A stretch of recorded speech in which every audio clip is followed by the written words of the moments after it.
NBA legends reveal shocking secrets about Vanessa Bryant. The truth behind the drama you've never heard before. Vanessa Bryant, the widow of Kobe Bryant, was pregnant. Vanessa Bryant married Kobe when she was just 18. After that, she became part of a big family conflict that caused problems between parents, teammates, and even involved millions of dollars. At different times, many people blamed her. This is what people said about the woman who later inherited everything. The Karl Malone incident and locker room drama.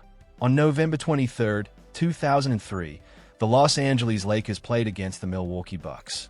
Karl Malone, who was 40 years old and a future Hall of Famer, had joined the Lakers that season hoping to win a championship. He was injured and sitting on the bench wearing cowboy clothes, according to Kobe's agent, Rob Pelinka. Malone walked up to Vanessa Bryant and asked, "Do you like me?" He then made an inappropriate comment about hunting for little Mexican girls. Vanessa told Kobe about it, and Kobe confronted Malone directly later. When reporters asked Kobe about the situation, he said he didn't bring it up first. The media approached him after the story had already leaked. When everything broke out surrounding the radio interview, I had several reporters come up to me and ask me on camera and off camera. He said he first tried to keep the situation private. My response to them was, look, it's a personal matter. It was resolved in a personal way, and that's that. But when half-truths started appearing in the press, Kobe said he couldn't stay silent anymore. And then all of a sudden, I read articles in the paper when people talking about the story and telling half-truths about what took place. When asked directly if Malone tried to flirt with his wife, Kobe answered carefully. You know what? I know what took place. I know what I feel like took place. Then he said he wanted to leave it behind and move forward. Other than that, it's just water under the bridge. I mean, I'm just trying to move on with it. My family and I, we're just trying to move on from it. Malone denied that version of the story. Years later in interviews, he said it was just playful joking and apologized if anyone was offended. But he also said something else. He was willing to settle the issue with a fight. In a 2015 interview, he said old-school fights are how problems get solved and even offered to fight if needed. Nothing was ever resolved. Kobe cut ties with Malone and stayed distant from him. But the incident wasn't just personal. It also hurt the team's chemistry. The 2003-04 Lakers were already struggling because of the rivalry between Kobe and Shaq. Malone's alleged comments about Vanessa added even more tension in a locker room that was supposed to be focused on winning a championship. The media made things worse. Some outlets called the situation Vanessagate, and Saturday Night Live even made jokes about it. Critics called Vanessa a drama queen who caused problems for the team. Others defended her, saying she had every right to report a teammate who made offensive comments to her. The situation also had a racial element.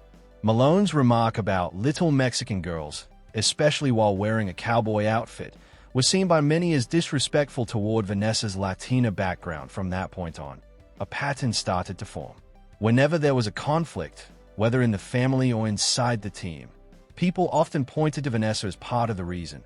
She wasn't the one who made the comments, and she didn't start the feud with Shaq. But many people around Kobe felt she kept appearing in the middle of the chaos. And the drama around Kobe was huge. The feud with Shaq alone broke apart what many analysts called the most dominant duo in NBA history. The tension started back in 1996 when the young Kobe joined a team built around Shaq. Yeah, I can't sit up here and say, I'm not at fault at all for anything that took place. He acknowledged he could have done some things differently. Man, if I could go back and do some things differently, I would. With the Shaq thing, the Phil thing, and all of that. They clashed over roles, personalities, and who would get the spotlight. There were even physical confrontations. During a 1998 lockout pickup game, Shaq reportedly slapped Kobe.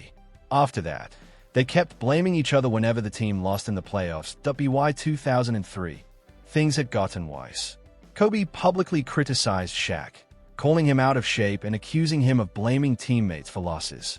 That same year, during the Colorado investigation, Kobe told police that Shaq had paid women to stay quiet about affairs. When that comment leaked, it made Shaq furious. After the Lakers lost the 2004 finals to Detroit, Shaq demanded a trade that he blamed the team's management for choosing Kobe over him. After the trade, the feud became very public. In 2008, Shaq even mocked Kobe in a freestyle rap with the line, "Tell me how my taste." Kobe answered in his own way, by winning 2 more championships and later joking at the parade that he had one more than Shaq. But through all of this, Kobe knew that many people blamed his personal life and Vanessa for the problems and divisions around him. When asked what role he played in becoming distant from other players, Kobe admitted on camera, "I'll be open because that conversation kind of hit close to home." He admitted that he could have handled some things differently. My parents and my family did not like my ex-wife. Okay. From day one. And when He admitted he could have handled some things differently. That admission came alongside everything else. The teammate who allegedly harassed Vanessa courtside, the superstar partnership that fell apart, and a locker room that couldn't stay united. But the roots of all this chaos actually go back even further than any NBA feud. They go back to a wedding in 2001 that Kobe's own parents refused to attend. The marriage that started it all.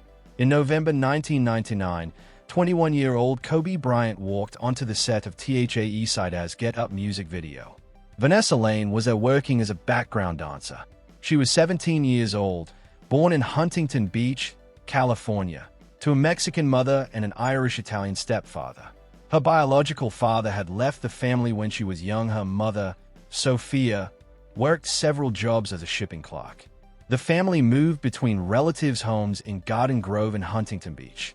Vanessa went to Marina High School and sometimes worked as an extra at hip-hop concerts and music videos. Kobe and Vanessa started dating almost immediately. 6 months later, Kobe proposed. They married on April 18, 2001, in a private Catholic ceremony in Dana Point, California, with only about 12 people in attendance. Vanessa was 18, Kobe was 22, and his parents didn't show up. Both Joe Jellybean Bryant and Pamela Bryant, Kobe's mother and father, refused to attend. Not one came. Neither parent was there for their only son's wedding day. Reports at the time said they thought Vanessa was too young, too immature, and from a different cultural background. Joe and Pamela were both African American, while Vanessa strongly identified with her Latina roots, spoke Spanish fluently, and embraced Mexican culture. Multiple sources, including family friends quoted in outlets like People in the Sun, said the Bryants didn't want Kobe with Vanessa simply because she wasn't African American. This absence on their wedding day led to a 2-year estrangement. Kobe and his parents did not speak during that time.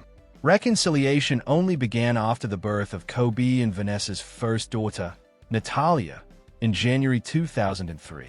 But by then, the damage to their relationship had already been done. The relationship between Kobe and his parents never fully healed. Meanwhile, resentment toward Vanessa quietly grew. Kobe later said his parents didn't really know Vanessa when he married so young and framed the rift partly as generational, a son choosing independence over parental approval. But behind the scenes, the tension was about more than age. Financial support added another layer.